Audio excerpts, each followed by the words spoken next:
Bonjour. Bonjour.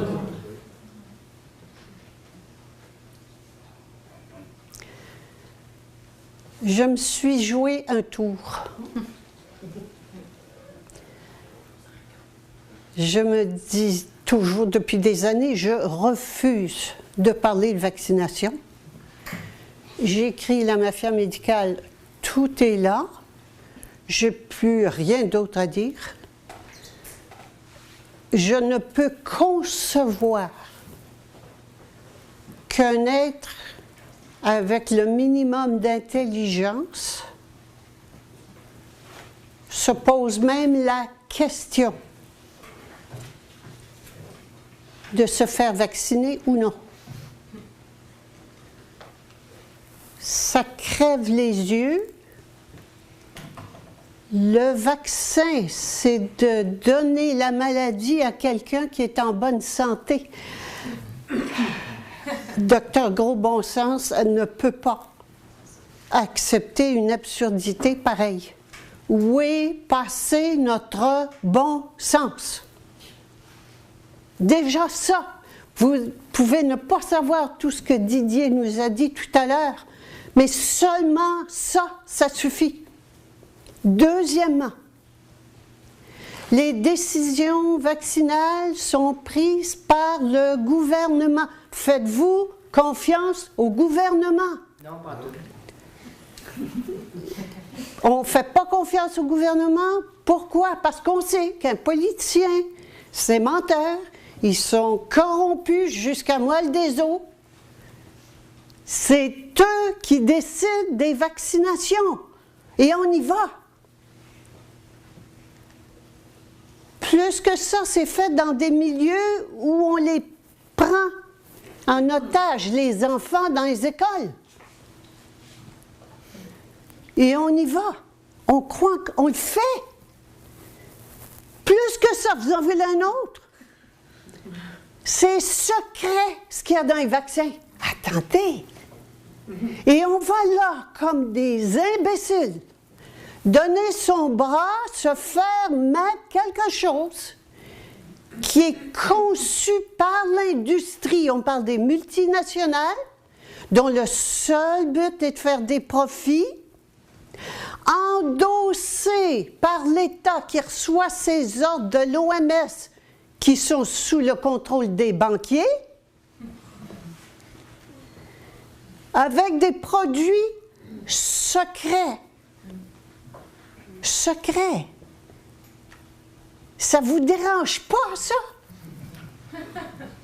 Moi, un des trois suffirait à me faire prendre une décision. Il y en a trois que n'importe quel imbécile peut voir.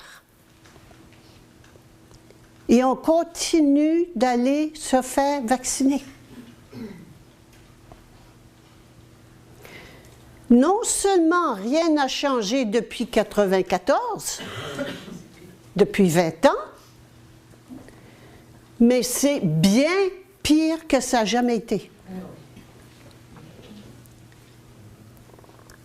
Vous avez vu qu'il y avait des discussions des deux côtés. Il y avait des pour-vaccins, des contre-vaccins. Ceux qui sont payés par l'État étaient pour, et puis les autres qui sont neutres et puis qui veulent le bien des patients sont contre. C'est simple. Bon, mais on voyait du pour et du contre. Il n'y en a plus. Il n'y en a plus. Pourquoi? Qu'est-ce qui s'est passé? Bien, je vais vous le dire, je l'ai vécu personnellement. On a muselé les médias. Ce que vous avez vu comme film, comme passage à la télé, c'était un mois avant que la mafia médicale ne sorte. Donc, moi, je connaissais les vaccins à ce moment-là. J'en ai parlé dans la mafia médicale. Mais personne ne savait à ce moment-là que la mafia médicale sortirait.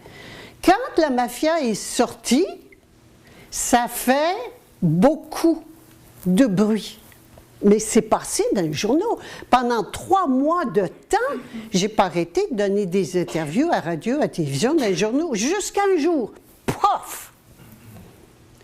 est arrêté d'un coup sec. Non seulement des gens qui voulaient m'interviewer, ils disaient non, je ne peux plus, ils se désistaient. Et on faisait des articles sur moi sans m'interviewer. Donc la démolition complète de la personne, il y a un dicton qui dit « Si tu n'aimes pas le message, tue le messager ». Alors je me suis fait passer pour une folle, pour n'importe quoi, pour discréditer ce que je disais. Donc les médias, qu'est-ce qui s'est passé? Et depuis ce temps-là, c'est fini. Il n'y a plus jamais rien sur la vaccination. Et ça fait 20 ans. Quand la mafia médicale est sortie, et j'ai pris conscience à ce moment-là de l'importance de la vaccination. Non pas, et ça je ne savais pas, je savais qu'il y avait autre chose derrière les vaccins, et je l'avais écrit dans la mafia médicale, que les vaccins, ce n'est pas seulement les profits des multinationales. Je savais qu'on utilisait les vaccins pour faire de l'expérimentation.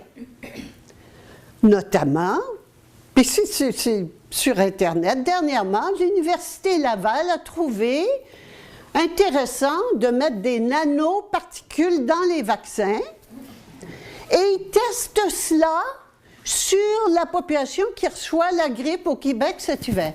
Alors, vous ne savez pas, mais si vous avez été vacciné pour la grippe, vous avez probablement des nanoparticules. Alors, donc, ça sert à l'expérimentation. Je le savais, et je l'avais écrit dans la mafia médicale. Ça sert également à faire des génocides ciblés.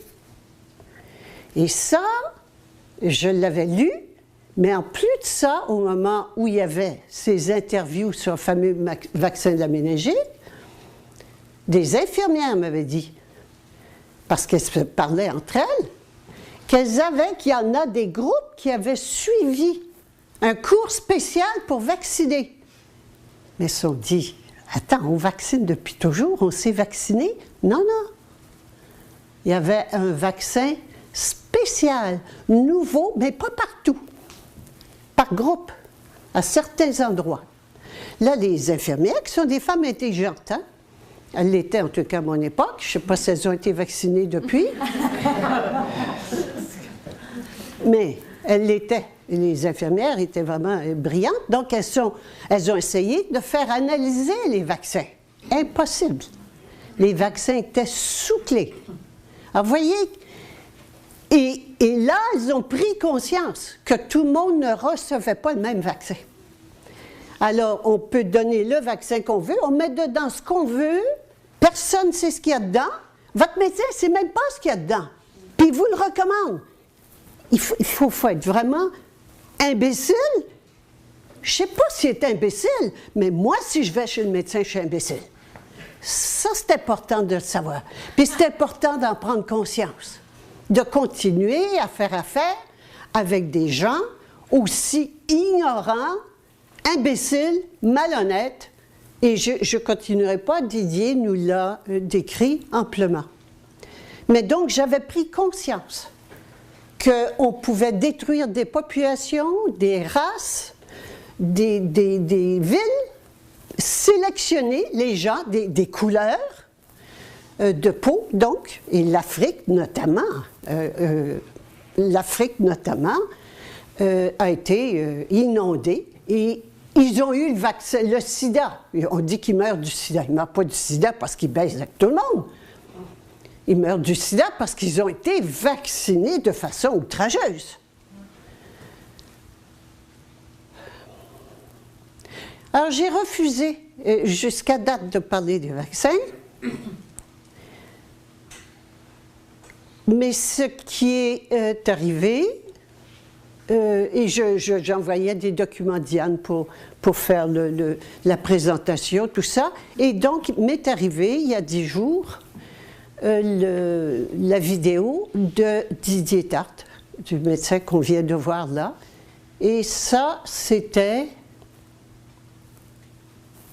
tellement vrai, j'ai dit, j'ai rien à dire de plus, tout est là, Et j'ai donc pris conscience qu'il fallait que je parle des vaccins. J'ai dit, bon, eh bien, c'est fait, mais en même temps que mon âme, peut-être, m'amenait à parler des vaccins contre ma volonté, elle me fournissait un outil extraordinaire d'un homme extraordinaire qui est Didier Tarte. Il n'y en a pas beaucoup des médecins comme ça. Et ceux qui sont comme ça, qui veulent votre bien, ils perdent leur diplôme. Ils sont radiés. Donc, quand vous allez voir un médecin, vous allez voir quelqu'un qui est à la solde de l'industrie pharmaceutique. Je voulais aller un petit peu au-delà, et cette conférence, donc, le but n'est pas de vous donner plus d'informations sur les vaccins.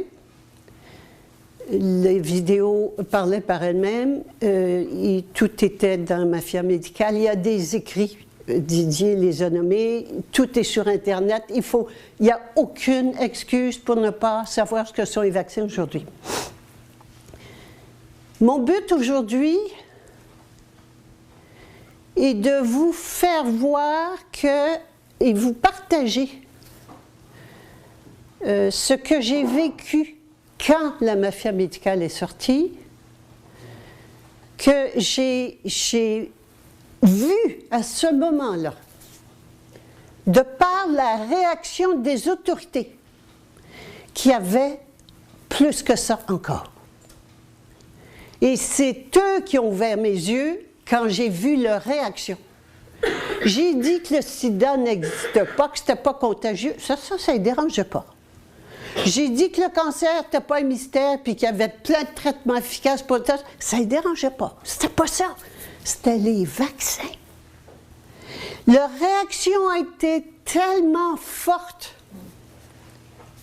face à mes commentaires sur les vaccins, mais tellement violente, et vous verrez si vous lisez le procès qu'ils m'ont fait, le procès de la Mafia Médicale, c'est les vaccins. Et là, j'ai compris qu'il y a autre chose derrière les vaccins. Et ça, c'est important. J'ai réalisé que j'avais ouvert une boîte de Pandore. Hein, boîte de Pandore, vous avez ça, puis c'est plein de couleuvres dedans. Eh bien, c'est de cet ordre-là, mais la grosse couleuvre, et dont vous devez être consciente et conscient, c'est qu'il y a un programme d'extermination de l'humanité. Le problème qui se pose, il faut bien comprendre, de se mettre à la place des autorités, on va voir tout à l'heure comment ça fonctionne, mais de vous mettre dans la peau des gens qui gouvernent le monde. Je ne vous parle pas de vos petits politiciens véreux qu'on voit à la télévision, ceux qu'on ne voit pas et qui mènent le monde. La conscience des gens monte. Les gens commencent à être plus informés et à se poser plus de questions sur qui ils sont. Et s'ils découvrent qui ils sont vraiment, c'est catastrophique, pas pour les gens, pour ceux qui les manipulent, qui les dominent et qui les exploitent. Et ça, il ne faut pas que ça se fasse. Les vaccins, chaque vaccin détruit une partie du cerveau. L'effet sur le cerveau est énorme. Ce n'est pas pour rien. C'est pour nous infantiliser et nous garder dans l'animalité. Et plus on le fait jeune, Didier l'a bien dit tout à l'heure, plus les désastres sont grands. On est rendu à vacciner, proposer des vaccins à la naissance.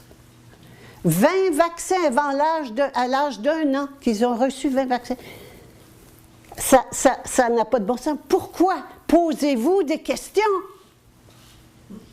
Et donc, le but est de réduire la population considérablement à 500 millions. Ça s'appelle de l'eugénisme. Allez voir sur Internet, eugénisme. réduction de population, n'importe quoi vous avez trouvé. Et de réduire la population à 500 millions, il n'y en a pas beaucoup d'entre nous qui vont rester. Et les vaccins, c'est l'outil par excellence pour le faire. Ils sont rendus avec des vaccins à ADN, des vaccins avec des nanoparticules. Ils sont 300 nouveaux vaccins qui sont en fabrication en ce moment. L'industrie est morte de rire. Ils font des affaires en or. Mais ce n'est pas seulement pour l'argent. Pourquoi l'État paye aussi cher pour les vaccins pour nous tuer? Alors, on va regarder ensemble comment fonctionne cette mafia.